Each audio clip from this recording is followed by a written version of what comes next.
और इसी वजह से बहुत ज्यादा जरूरी है कि जिस सोशल डिस्टेंसिंग की बात कही जा रही है, आप घर से निकल रहे हैं तो मास्क लगाकर निकलें। किसी भी चीज को छूने के बाद आप हाथ जरूर धोएं। बार बार छोटी छोटी जो बातें आपको बताई जा रही हैं उसका सख्ती से पालन करना बहुत जरूरी होगा अगर इस कोरोना नामक महामारी को हराना है, हिंदुस्तान से भगाना है। तो ये टोटल आंकड़े आपके सामने हैं। 24,506 कुल केस। ठीक होने वालों की तादाद भी अच्छी है, 5,063, जबकि 775 लोगों की जान हिंदुस्तान के अलग अलग हिस्सों से जो आंकड़े निकलकर सामने आए। दिल्ली में 2,514 मामले आए हैं, 53 लोगों की जान गई है दिल्ली में। जबकि उत्तर प्रदेश में 1,621 मामले सामने आए हैं, 25 लोगों की जान चली गई है। राजस्थान 2,034 मामले, 27 लोगों की मौत हुई है राजस्थान में। उसके बाद मध्य प्रदेश 1,852 और 92 लोगों की मौत हुई है। 1,852 केस कुल सामने आए हैं, जबकि गुजरात का आंकड़ा 2,815 का है। 127 लोगों की जान गई है कोरोना की वजह से।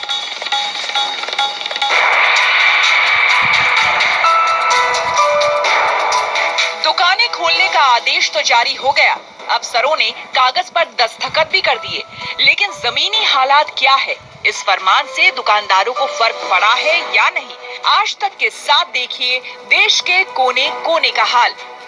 देश की आर्थिक राजधानी मुंबई कोरोना से सबसे ज्यादा प्रभावित है।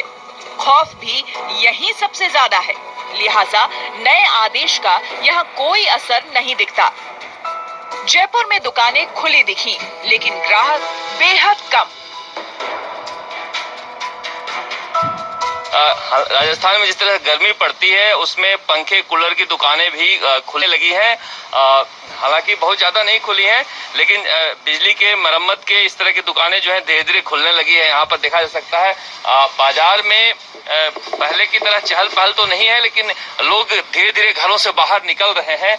इस तरह से कई दुकानें आपको खुली हुई दिख जाएंगी। इसमें ज्यादातर दुकानें हालांकि इलेक्ट्रिक की ही खुली हुई है। भोपाल में कई हॉटस्पॉट इलाके होने के चलते छूट के दायरे में आने वाली दुकानें भी बंद पड़ी हैं। हम इस वक्त भोपाल के एमपी नगर इलाके में हैं।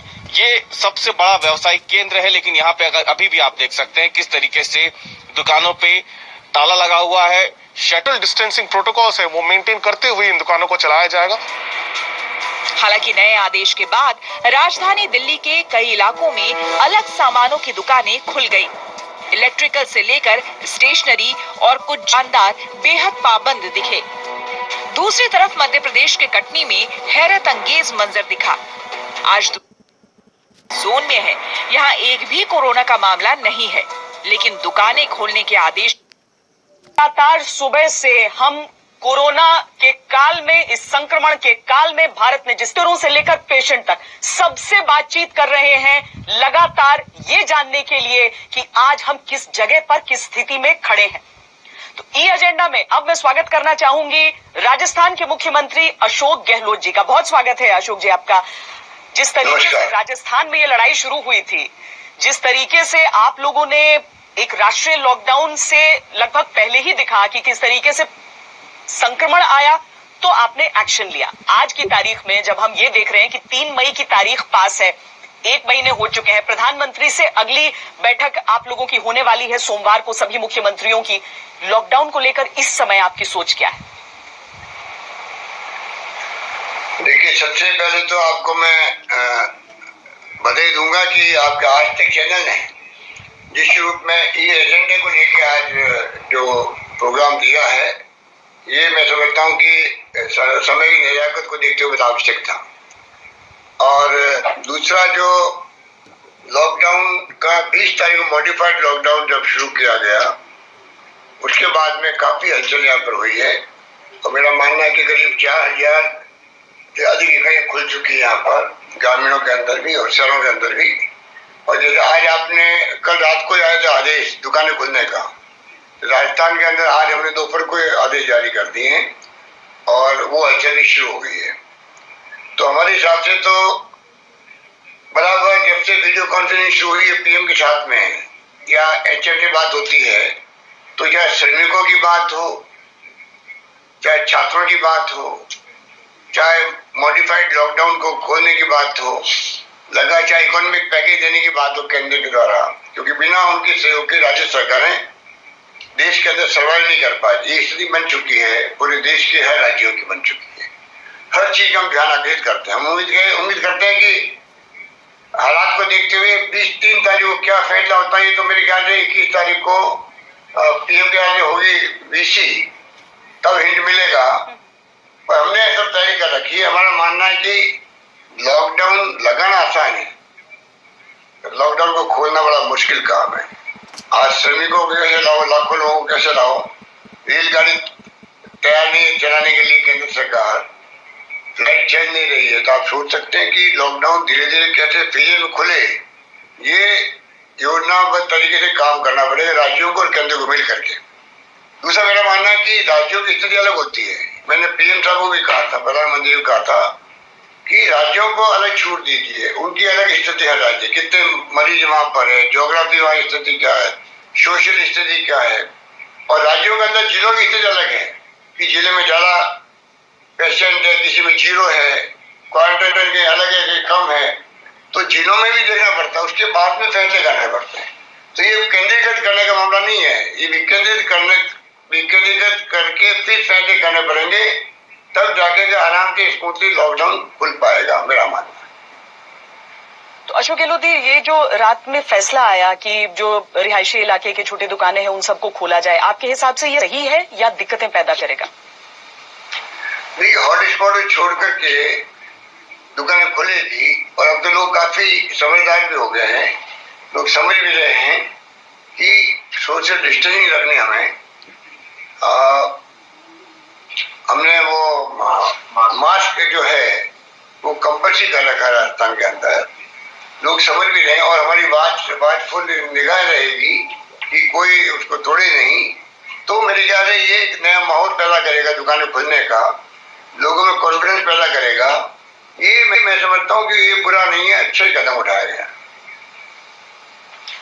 बहुत सारे आपके स्पेशल इकोनॉमिक जोन्स भी हैं। आपने राजस्थान सरकार का इस तरह का फैसला भी रहा था कि जो ग्रामीण इलाके हैं वहां पर जो इंडस्ट्रीज हैं वो कुछ मायने रखती है। गाइडलाइन को हम लोग अपना के चल रहे हैं सभी राज्य, और यहाँ पे भी गाइडलाइन के अनुसार ये सभी फैसले हो रहे हैं। अभी जैसे 288 औद्योगिक क्षेत्र हैं, वहाँ करीब मैंने कहा 4000 इकाइयां खुल चुकी है, मजदूर लगते जा रहे हैं, करीब 32,000 मजदूर लग गए हैं। धीरे धीरे मजदूर भी आएंगे, साफ सफाई का काम भी हो रहा है। एक साथ खुल नहीं सकते, पर योजनाबद्ध तरीके से हम लोग आगे बढ़ रहे हैं और मैं उम्मीद करता हूँ उससे बड़ा इम्पैक्ट पड़ेगा। और बाकी फैसला क्या होता है, क्योंकि जहाँ हॉटस्पॉट राजस्थान में करीब 45 बने हुए हैं, उनके आधार पर देखना पड़ेगा कि वहाँ अलग नीति होगी, हॉटस्पॉट नहीं वहाँ अलग नीति होगी। और धीरे धीरे दुकानें खुले, इंडस्ट्रियल एक्टिविटी बढ़े, क्योंकि पूरा तबाह हो गया अर्थव्यवस्था हमारी सबकी, केंद्र की भी और राज्यों की भी। उसको देख के फैसले करने पड़ेगा। मजदूर बहुत दुखी है, भीलवाड़ा मॉडल देख, किसान दुखी है, जी। सारे वर्ग दुखी है, सारे वर्ग दुखी है। अशोक गहलोत जी, हमने भीलवाड़ा मॉडल देखा और उसके बाद रामगंज की अब समस्याएं भी देख रहे हैं। क्या लोगों को समझाने में दिक्कतें आ रही हैं या फिर आपको लग रहा है कि लोग समझ रहे हैं? क्योंकि बहुत सारे इलाकों में हम देखते हैं कि अभी भी लोग निकलते हैं उस लॉकडाउन का पालन करने की जगह। क्या ये दिक्कतें आ रही हैं? ये बातें कुछ फैला दी गई, ज्यादा ही फैला दी गई है। अभी जिंदगी बचाने का सवाल है। लॉकडाउन के दरमियान में कर्फ्यू में ढील देने का कोई सवाल पैदा ही नहीं होता है। कुछ तत्व ऐसे भी होते हैं समाज के अंदर जो ऐसे वक्त में जब देखते हैं अच्छा मैनेजमेंट हो रहा है, राजस्थान के अंदर अच्छा मैनेजमेंट हो रहा है। भीलवाड़ा का एप्रिशिएशन हमने तो शुरू किया नहीं था, भारत सरकार के स्वास्थ्य मंत्रालय ने कहा ये मॉडल बन गया देश के अंदर और दुनिया में चला गया। हमने कोई इसके लिए मार्केटिंग नहीं करी थी, पर फिर भी कुछ हमारे साथी ऐसे हैं जो मिसयूज करते रहते हैं। देखा अच्छा मैनेजमेंट हो रहा है, भीलवाड़ा मॉडल बन गया है। अब उन्होंने एक अफवाह फैला दी है जोधपुर के अंदर, जयपुर में, सब जगह कि कांग्रेस गवर्नमेंट इसलिए मुस्लिम इलाकों में छूट दे रही है कर्फ्यू के दरमियान, इसलिए कोरोना बढ़ रहा है। ऐसी बेतुकी बातें करना बहुत अनफॉर्चुनेट है। अभी तो सभी पार्टियों के साथ हम चल रहे हैं, सभी धर्म लोगों के साथ चल रहे हैं। एक एक इंसान की जान कैसे बचे, ये हमारा ध्येय है। ये ध्येय नहीं है कि आप किसी को छूट दो। जब भीलवाड़ा में कहा रूथलेस कंटेनमेंट, वही हमारा मॉडल है। रूथलेसली नहीं चलेंगे, चाहे वो रामगंज हो, चाहे वो बीकानेर हो, चाहे जोधपुर हो। तो फिर काम नहीं चलने वाला है। ये अगर कोरोना की लड़ाई जीतनी है तो सरकार का स्पष्ट मत है, हमें रूथलेसली काम करना पड़ेगा। कोई लिहाज शर्म की बात नहीं होनी चाहिए। कर्फ्यू लगे फॉलो होना चाहिए। मास्क लगाना है, मास्क लगाना है। डिस्टेंसिंग रखनी है, डिस्टेंसिंग रखनी है। ये तमाम काम सरकार को करना है। सरकार कर रही है, पर कुछ पीछे भी लोग अफवाह फैलाते रहते हैं कि लोगों को समझाएं ताकि मैसेज जो है वो अंतिम व्यक्ति तक कि बाहर न निकले, क्योंकि हर साल से अलग है ये साल। बिल्कुल बिल्कुल ठीक है आपने। हाँ, इसके लिए हमारे तमाम जिला कलेक्टरों को कहा गया है। उन्होंने बाकायदा सब जगह बुला के बात की है, धर्मगुरुओं से बातचीत करी है, उनको समझाया है और वो खुद भी समझ भी रहे हैं। आज चाहे कोई धार्मिक मेले भरे हों, हिंदुओं के हो या कोई भी हो, सबने फॉलो किया इसको और उम्मीद है कि लोग सब समझ गए हैं। रमजान के महीने के अंदर भी अक्षय तृतीया आ रही, बंगाल जो है वो अग्री नहीं हो रहे हैं। कई राज्यों के लोग फंसे हुए हैं, अभी भी फंसे हुए हैं। तो उसके बाद में जो मजदूर फंसे हुए कैंपों के अंदर, रास्ते के अंदर, उनके लिए कहा गया कि आप जो लोकल मजदूर आपके खुद के राज्यों के अलाउ कर दीजिए, उनको अलाउ कर दिया गया। ये जो गाइडलाइन सब आ रही है, ये तमाम उस मॉडल को फॉलो करने की भी कोशिश की कंटेनमेंट जोन्स में, खास करके चाहे छोटे हो चाहे बड़े। वहां पर आपने इतनी कड़ाई से लॉकडाउन किया था कि मीडिया की भी आवाजाही बंद थी, यानी न कोई अंदर जा सकता है न कोई बाहर आ सकता है। वो पूरी तरीके से सील, सिर्फ एसेंशियल चीजें वहां पहुंच रही थी। हालांकि राहुल गांधी ने कहा कि लॉकडाउन से कुछ नहीं होता है, तो ये उनके कहने का संदर्भ क्या अलग था कुछ, या फिर लॉकडाउन का असर हो रहा है? देखिए, राहुल गांधी ने लॉकडाउन को सपोर्ट किया है, खिलाफत नहीं की है। उन्होंने कहा खाली लॉकडाउन से कुछ नहीं होगा, लॉकडाउन रोग फैलने से रोक सकता है, खत्म नहीं हो सकता। उसके लिए आपको साथ में सोशल डिस्टेंसिंग मेंटेन करनी पड़ेगी। अन्य जो एक्टिविटी है, एग्रेसिव टेस्ट करने पड़ेंगे। उनकी मेन थीम ये है, एग्रेसिव टेस्ट करेंगे जो कई विश्व के कई मुल्क कर रहे हैं वो। और WHO ने राहुल गांधी की बात को सपोर्ट किया है कि खाली लॉकडाउन से कुछ नहीं होगा, एग्रेसिव टेस्ट करना बहुत जरूरी है। वही बात राहुल गांधी कह रहे हैं। अब क्या हो रहा है, हमारे देश में इतना इंफ्रास्ट्रक्चर नहीं है, सुविधाएं नहीं है टेस्ट करने की, लेबोरेटरीज नहीं है, वो अलग बात है। तो उनकी बात में राजस्थान में हमने बहुत बढ़ा दिया, 250-300 थे हमारे यहाँ कैपेसिटी, पूना और दिल्ली भेजते थे टेस्टिंग। आज 4 सुझाव मांगेंगे, सुझाव लिख के देंगे उनको। पहले कमेटी बनी थी, 2 कमेटी बनी है, उसकी रिकमेंडेशन भेजी जा चुकी वहां पर। तो ये फेलियर में खुलेगा, एक साथ खुल नहीं पाएगा, मेरा मानना है।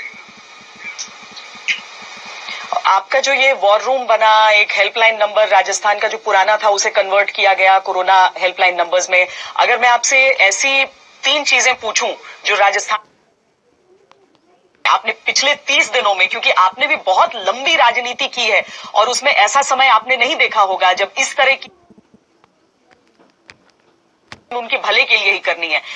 आप इस पूरे लॉकडाउन से निकलते हुए एक पूरा महीना बिताने के बाद अशोक गहलोत जी ने खुद क्या सीखा है इससे?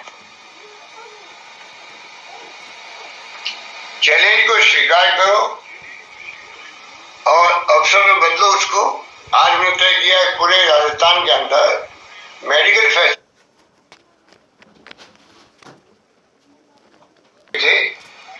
ये एहसास तो मिला हमें कि चैलेंज है, बहुत बड़ा चैलेंज है, पर इसी बहाने हम चाहेंगे कि मेडिकल का इंफ्रास्ट्रक्चर मजबूत हो। हर राजस्थान के हर जिले में हम टेस्टिंग लैब बनाने जा रहे हैं और इसके अलावा ICU की बात हो, वेंटिलेटर की बात हो या मेडिकल सर्विसेज की बात हो, हमने यहाँ तक कर दिया है, करने जा रहे हैं। जो MP हम खत्म नहीं करेंगे, हम MLA फंड को जो 2 करोड़ रुपए होते हैं प्रति वर्ष, उसको हम लोग सिर्फ मेडिकल के इंफ्रास्ट्रक्चर में लगाएंगे। गाँव के अंदर भी, कस्बों के अंदर भी, PSC, CSC, डिस्ट्रिक्ट हॉस्पिटल के अंदर एक्सरे मशीन हो, CT स्कैन हो, MRI हो, एक प्रकार से मजबूत करेंगे। ये तो मैंने अनुभव किया कि हमें इसका फायदा उठाना चाहिए। और दूसरा अनुभव किया कि आप जनता को विश्वास दिलाओ, मैसेज देकर के जनता आपकी बात मानती है और वो फॉलो करके इसके मुकाबला करने में कामयाब हो सकते हैं। और तीसरा मैंने कहा है, पॉलिटिकल पार्टी मैंने बुलाया, यहाँ पर धर्म गुरुओं को बुलाया, रिटायर्ड डॉक्टरों को बुलाया, एक्टिविस्ट को बुलाया, सबसे बात करी। उसका फायदा सब मिलकर के हम लोग आज कोरोना की लड़ाई लड़ रहे हैं। बहुत बहुत धन्यवाद अशोक गहलोत जी हमारे साथ जुड़ने के लिए। कोरोना के खिलाफ जो ये लड़ाई है, जो लॉकडाउन के 30 दिन पूरे हुए हैं, उस पर इस पूरी चर्चा के लिए बहुत धन्यवाद। आपका धन्यवाद, बहुत बहुत धन्यवाद।